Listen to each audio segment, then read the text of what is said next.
Election day is payday, at least if you're the Liberal, Labor, National or Greens parties.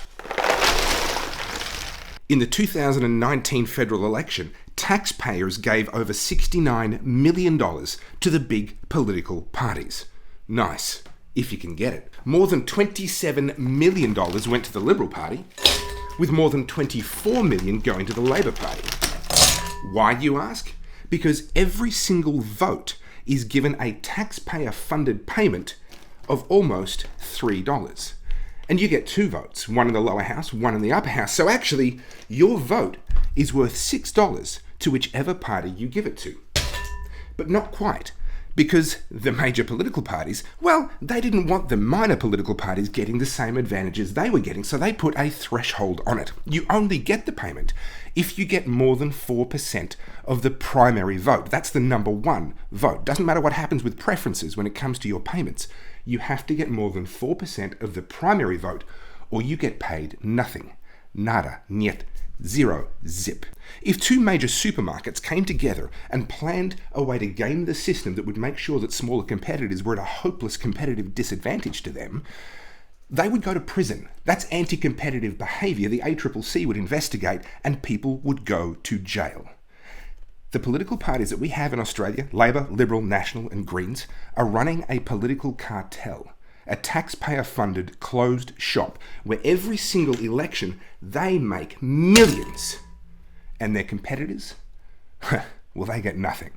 But it gets even better for the major parties. You see, because they can predict reasonably reliably that they're going to get a shitload of money at every single election, they don't even have to have the money to spend. They can go to the bank and say, hey bank, last federal election we made $27 million, so how about you lend us maybe $20 million? And we'll make up the rest ourselves through donations, etc. They can go ahead and spend money that they mostly don't even have, knowing that after the election, it's going to come back to them. Minor parties, on the other hand, well, there's no guarantee they'll achieve that 4% threshold. So they can't borrow money. They have to spend only money that they've actually gotten from donors, while the big boys, they're just rolling in it. Rolling in taxpayer cash.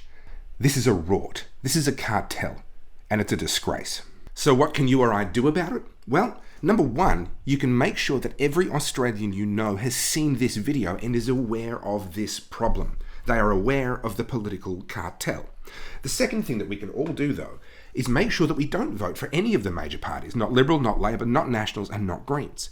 If we make sure that we give our vote to these freedom-friendly minor parties that I've been talking about in my videos, then either they get more than 4% of the vote, they cross that threshold and so they get paid, which means at the very least our money went to someone that's trying to break up the cartel, or if they don't get to 4% in their primary vote, well, the money stays in taxpayers' hands. You've saved us all having to pay this ridiculous cost. It is an absolute crime, in my opinion, that taxpayers are being made to fund the advertising of political parties. First, they make voting compulsory, so you have to do it. And then they make sure they get paid for every vote they get. And then they make sure that the money doesn't go to the little parties, it gets shared between the big boys. If that's not cartel behaviour, I don't know what is. We need to break up the political cartel in Australia. Do not vote your number one spot for the Liberal Party, Labor Party, Nationals or Greens. I would encourage you to vote for all of the freedom-friendly minor parties before you vote for any of the majors. Now, personally, I'm a member of the Liberal Democrats and I'm their lead Senate candidate in Tasmania. I'd love for you to vote for me or for your local Liberal Democrat candidate. But listen, we're not the only party that stands for freedom out there, at least freedom against COVID overreach and other things like that. I would encourage you to pick your favourite out of UAP, One Nation, ourselves, the Liberal Democrats. There's IMOP and there's GAP and there's a whole bunch of others.